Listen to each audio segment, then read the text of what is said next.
요한복음 17장 내용을 듣기 전에 먼저 읽어보는 게 이제 더 은혜가 될 거라고 생각해서 전체를 다 읽었어요. 여러분, 제가 사실 설명을 안 드려도 지금 여러분이 이거 읽으신 것으로 만으로도 충분히 여러분이 감동이 됐을 거라고 믿어요. 하나님 말씀이기 때문에 생명의 말씀이고, 여러분이 생명의 말씀을 사모한다면 단지 이거 읽은 것만으로 지금 우리가 어떤 모양이고 어떤 상태고, 그럼에도 주님은 우리를 이렇게 대우하시는구나 라는 게 다 나와 있습니다. 이미 우리는 그러하지 못함에도 불구하고 주님은 그러지 않더라는 거죠. 오히려 진짜 대변해 주고 계신 분, 이미 이들은 나의 것이요 아버지와 하나이다 라는 것을 말씀해 주는 것을 우리가 볼 수가 있습니다. 또 그것은 복음이 전해지는 것까지 드러나야 되는 이런 부분을 말씀을 하고 있는 거예요. 여러분, 사실 복음서를 보면 예수님께서 기도했다는 내용이 여러 군데 나오잖아요. 사실은 17장에서 드디어 하나님 아버지 개인적인 기도를 이렇게 드리십니다. 그런데 복음서 어디를 봐도 예수님께서 기도하러 가셨다, 기도했다 이런 말씀은 있지만 내용이 나온 것은 없습니다. 없어요. 그럼에도 불구하고 여기 요한복음 17장에는 이렇게 한 장을 할애해서까지 이 기도의 내용을 남겼다 하는 것을 우리가 생각해 봐야죠. 이유 없이 성경을 기록한 게 아니잖아요.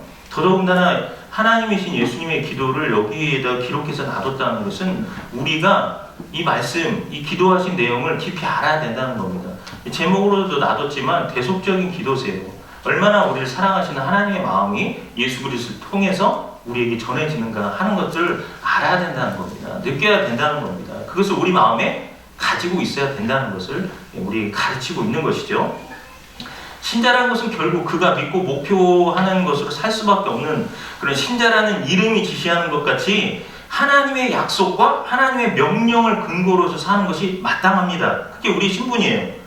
무엇을 근거로 하느냐 할 때 이 요한복음 17장의 기도의 내용을 근거로 하는 것은 매우 중요하다는 말씀을 하는 겁니다. 여기에 나타난 신자의 모습, 여기 기도의 내용에서 확인할 수 있는 것처럼 얼마나 자기 사람들을 사랑하셨는가 하는 것을 우리가 알아야 됩니다. 우리의 신앙의 내용으로 삼아야 하고 나를 얼마나 사랑하시는지 하는 것에 대한 근거로서 이 요한복음 17장 내용을 우리가 가지고 있어야 됩니다. 사실 여러분 한번 생각해 보십시오. 현대교회라는 게 그리스도 안에 가지고 있어야 되는 내용이 없어요. 제가 적어도 우리 교회 신자들만큼은 요한복음 15장에도 분명히 말씀하고 있지만 말씀을 가지고 있어야 된다고 했습니다. 우리는 말씀 중심이어야 된다고 말씀을 드렸어요. 근데 그게 가지고 있는 게 말씀을 그냥 교회 와서 듣는 것하고 그냥 성경을 읽는 정도의 수준이 아니라 이 성경 66권을 통째로 알고 그러라는 얘기가 아닙니다. 뭐냐면 어떤 말씀이 됐든지 그 말씀이 내 안에 있어야 되는 거예요. 그때 그 말씀이 역사를 하는 건데, 여러분 한번 이 강단에서 선포되어진 말씀이든 또 혹은 여러분에게 성경 말씀을 읽었을 때 여러분에게 감동이 되고 충격이 되는 말씀이 있는 거를 생각해 보십시오. 그러면 충격이 됐다 치자고요. 말씀이 들려져서 오늘 이 말씀이 나에게 느낌이 있네? 그러면 여러분이 그것을 가지고 살고 있느냐 말이에요. 말씀만 가지고 있어도 이 말씀이 생명이기 때문에 우리 안에서 역사되어집니다. 근데 우리 안에서 역사되어지지 않는다는 건 단지 듣고 나가는 것뿐이에요. 단지 성경을 읽었어, 나 이번 주에 성경 읽었어 하는 자기 의로만 가지고 있는 것이고, 그것을 내가 내 안에 한 말씀이라도 가지고 있지 않으면 승리할 수 없다는 겁니다.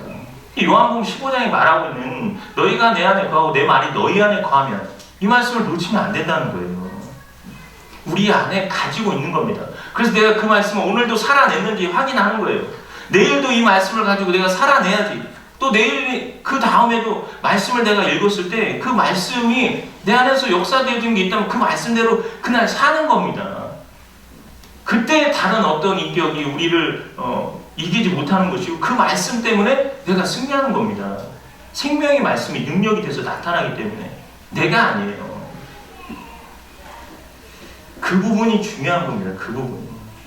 내용이 있어야 되는데 오히려 교회 안으로 들여온 세상적인 것들을 신앙의 표준으로 삼고 목표로 삼는 일이 너무 많습니다. 그래서 그러한 것들이 그냥 육신에 익숙한 대로 살다 보니까 하나님의 능력이라는 것이 내 안에서 나오질 않는 겁니다. 주일날 와서 가지는 그런 신앙적 행위와 세상에 사는 것 사이의 방법론이나 원리, 목표 이런 게 차이가 나잖아요, 여러분. 제가 여기서도 여러분이 여전히 여러분 세상에서 여러분 복권 당첨 잘 되려면 어디 사이트 가면 뭐 있습니다. 이거 기도하고 하십시오. 이게 말이 됩니까? 다르단 말이에요, 달라. 네. 여러분 7가지 법칙을 여러분들이 세상에서 제가 그 책을 안내해드리겠습니다. 참고하십시오. 네. 그러면서 책을 소개한다든지 그런 세상적인 것들을 얘기하지 않잖아요. 우리가 얼마나 세상과 하나님의 말씀하고 다르게 살고 있는지를 잘 성경 말씀을 통해서 확인하고, 여러분은 하나님의 백성으로 부름받았기 때문에 세상에 나아가서 그렇게 사셔야 됩니다. 이따 말씀드리겠지만 그렇게 우리를 빛으로 부르셨기 때문에 그렇게 살아야 된다는 것을 말씀을 듣고 가는데도 우리가 세상에 나가서 그런 비침이 없는, 향기가 없는 그렇게 사는 것을 하나님은 원치 않는다는 걸 말씀하고 있는데, 오히려 그런 거에 있어서 불편해하지 않아요. 우리가 불편해해야 되고 갈등이 있어야 되고 하는데 그런 게 없단 말입니다. 고린도 교회가 그랬던 것으로 보여요. 사도 바울이 말하고 있는 내용을 보면 고린도후서 6장에 너희는 믿지 않는 자와 멍에를 함께 매지 말라. 의와 불법이 어찌 함께하며 빛과 어두움이 어찌 사귀며 그리스도와 벨기알이 어찌 조화되며 믿는 자와 믿지 않는 자가 어찌 상관하며 하나님의 성전과 우상이 어찌 일치가 되려. 우리는 살아계신 하나님의 성전이라. 이렇게 말씀하고 있잖아요. 수많은 은사로 부여했던 게 고린도 교회 아닙니까? 은사가 아주 가득한 그런 교회였지만 사도 바울의 평가는 그 은사와 함께 그리스도인이 가져야 되는 그런 신앙의 핵심들이 나오질 않는 거예요, 지금. 그게 공존할 수 있는 것이 아닌데 사도 바울이 이렇게 평가했다는 건 뭐예요?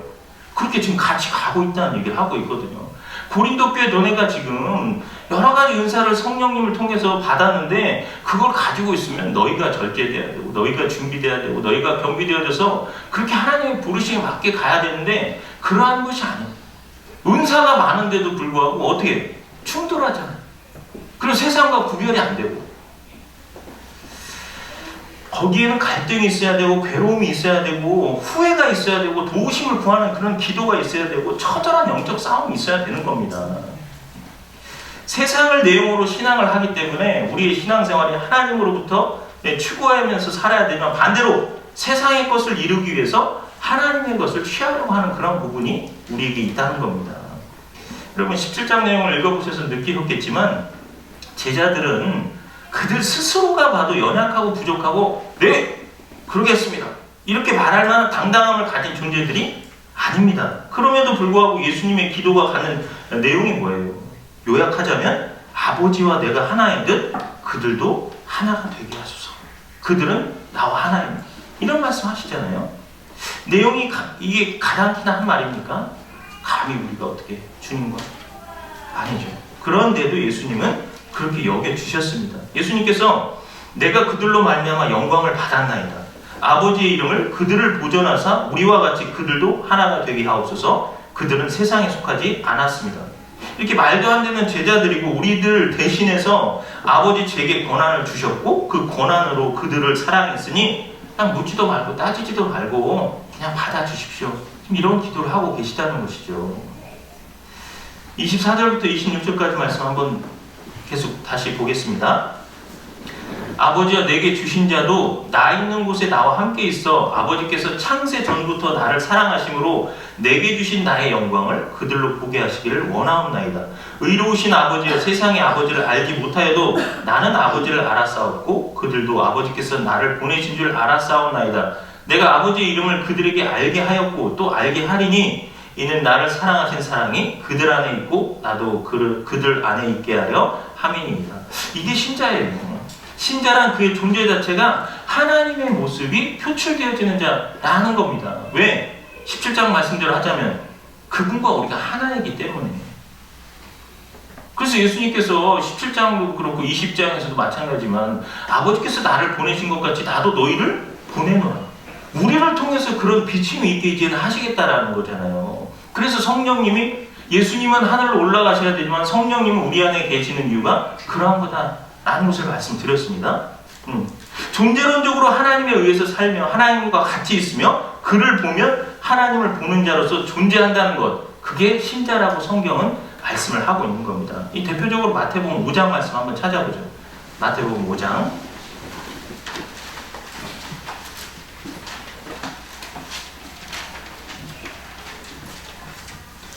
13절부터 16절까지입니다. 마태복음 5장 13절부터 16절. 너희는 세상의 소금이니 소금이 만일 그 맛을 잃으면 무엇으로 짜게 하리요? 후에는 아무 쓸데없어 다만 밖에 버려져 사람들에게 밟힐 뿐이니라. 너희는 세상의 빛이라. 산 위에 있는 동네가 숨겨지지 못할 것이요 사람이 등불을 켜서 말 아래 두지 아니하고 등경 위에 두나니 이러므로 집안 모든 사람에게 빛이 있느니라.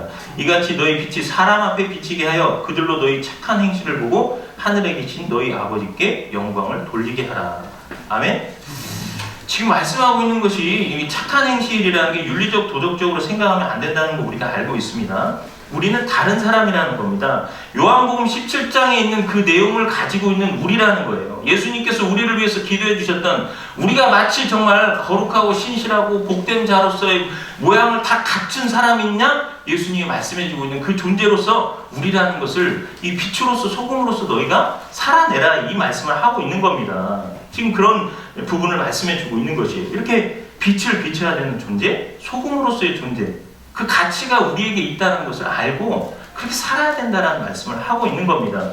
그것이 그 또 어떤 것이냐, 바로 이어지는 내용에서 설명을 해주고 있는데요. 38절부터 48절까지 한번 보겠습니다.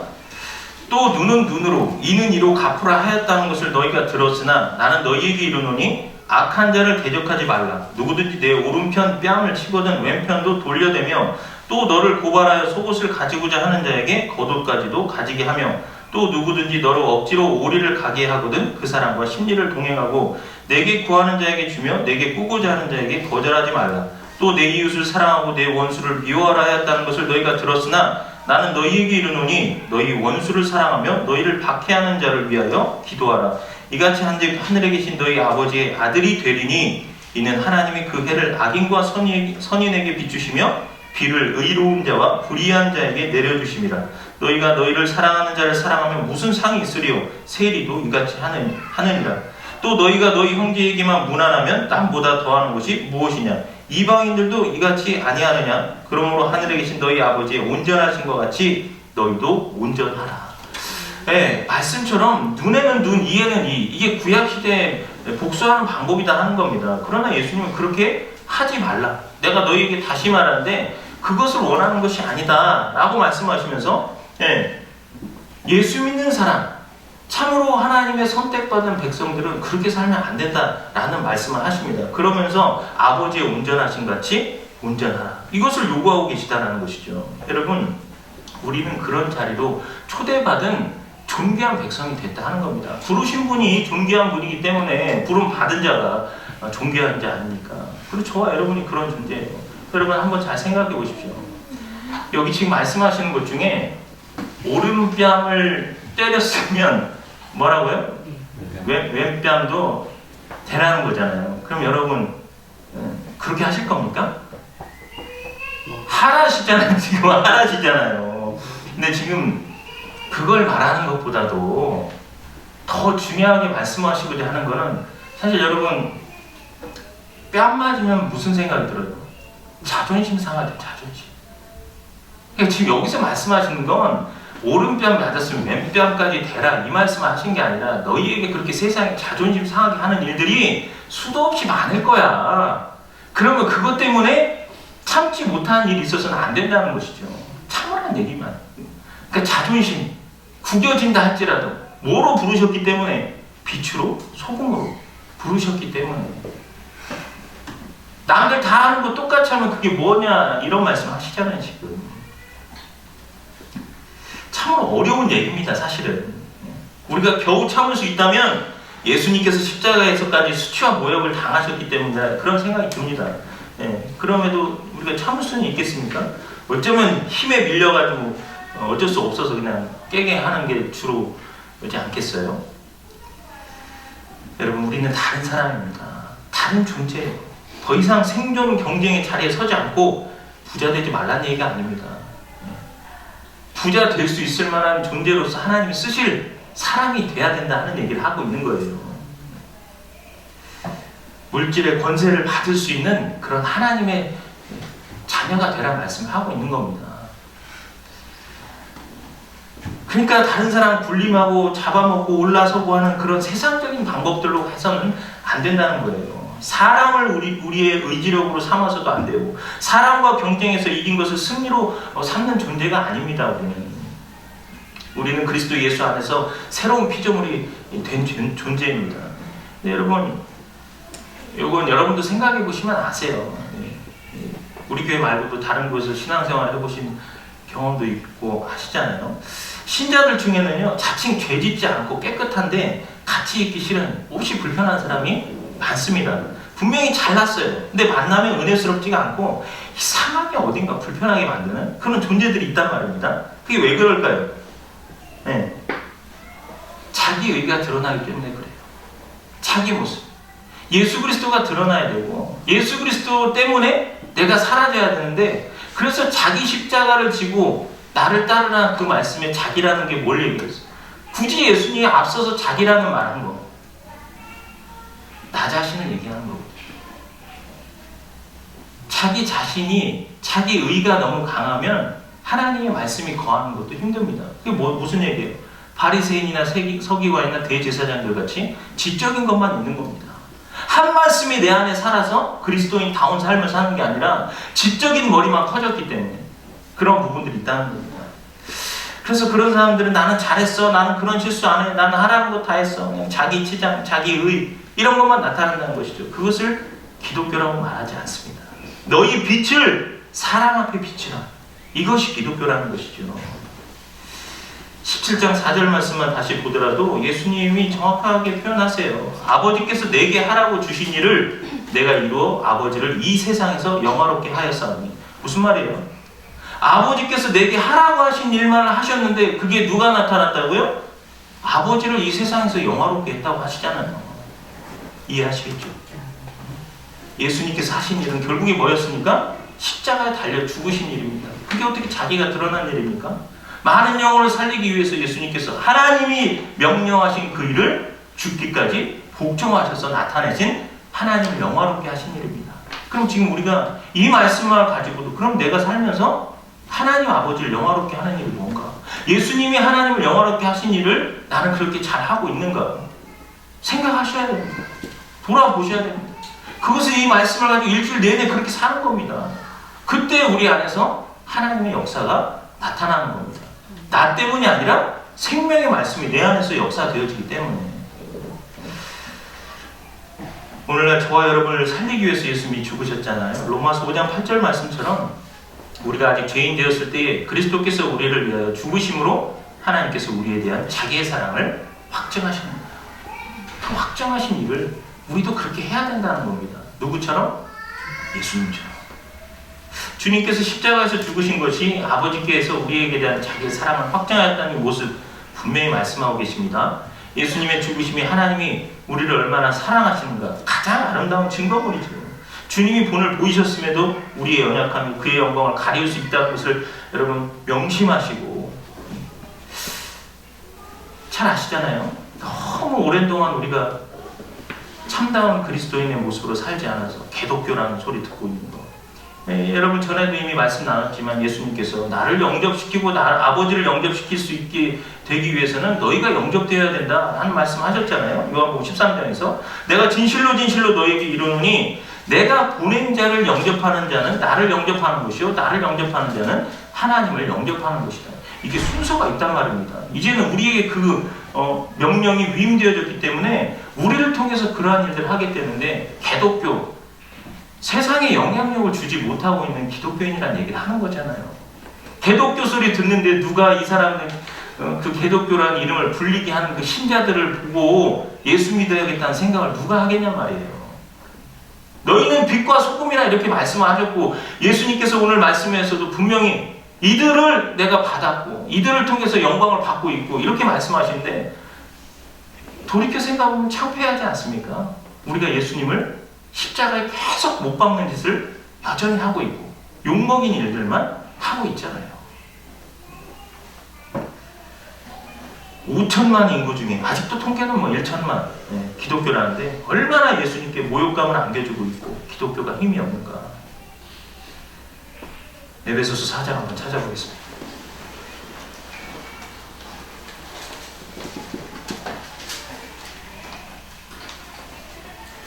에베소서 4장 17절부터 20절까지 말씀입니다. 여러분 성경에도 기록되어 있지만 이 옛사람과 새사람에 대해서 기록이 되어 있잖아요. 옛사람을 벗어버려야 되고 새사람이 되어야 되는 부분에 대해서 생각하라는 말씀이에요. 그러므로 내가 이것을 말하며 주 안에서 증언하노니 이제부터 너희는 이방인이 그 마음에 허망한 것으로 행함같이 행하지 말라. 그들의 총명이 어두워지고 그들 가운데 있는 무지함과 그들의 마음이 굳어짐으로 말미암아 하나님의 생명에서 떠나 있도다. 그들이 감각 없는 자가 되어 자신을 방탕에 방임하여 모든 더러운 것을 욕심으로 행하되 오직 너희는 그리스도를 그같이 배우지 아니하였느니라. 이게 여러분은 지금 그리스도를 어떻게 배우고 계십니까? 여러분의 삶으로 대답하면 그게 딱 답이에요. 17절부터 19절은 불신자들의 생활을 말을 하는 건데요. 그러나 오늘날 부끄러운 것은 신자들의 생활도 이것과 방불하다는 사실입니다. 여러분 여기 17절에 허망하다라는 표현이 있죠. 이 허망하다라는 표현은 목표가 없다는 겁니다. 사도 바울이 뭐라고 했죠? 표대를 향해서 달려간다고 했어요. 그럼 우리 신자들에게도 동일하게 있어야겠죠. 그냥 여기서 말하는 허망, 목표가 없다는 겁니다. 그저 바람에 날리는 대로 차갑지도 덥지도 않게 그렇게 신앙생활 한다는 거예요. 목표가 있어야 어디를 갈 거 아니에요.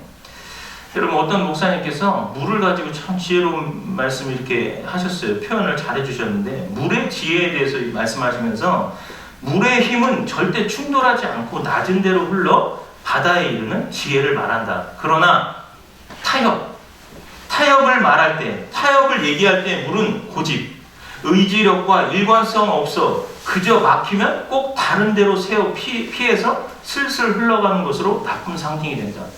무슨 말인지 이해되시죠? 넘어서라도 그 질서에 순응하지 않고 다르게 산단 말입니다. 다르게. 여러분은 어떻습니까? 어느 쪽이에요?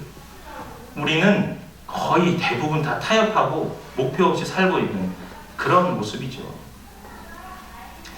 또 19절에 보면요. 그들이 감각 없는 자가 되어 자신을 방탕에 방임하였다. 이렇게 말합니다. 이게 방탕이라는 것은 어떤 더러운 일을 행했다 그런 게 아니고 허비하고 소모하고 있다라는 얘기를 하고 있는 겁니다. 우리가 지금 말세지만을 이야기하고 있지만 여전히 허비하고 소모하고만 있잖아요. 시간. 주님 앞에서 나도 겸비해야 되고 급박한 이 시간 속에서 여전히 아직 남아있을 어떤 그 구원의 역사를 위해서 우리가 살지 않고 거기까지는 필요도 없어. 나 자신을 위한 것도 우리가 허비하면서 그냥 소모하면서 살고 있지 않냔 말이에요. 그냥 자신을 비롯해서 주변의 신앙생활 오래 하신 지인들을 생각해 보십시오. 어쩌면 그토록 게으른지. 여러분도 어떤지 한번 생각해 보십시오. 빌립보서 3장 한번 찾아볼까요? 에베소서 다음에 있습니다. 3장 17절부터 19절까지 말씀.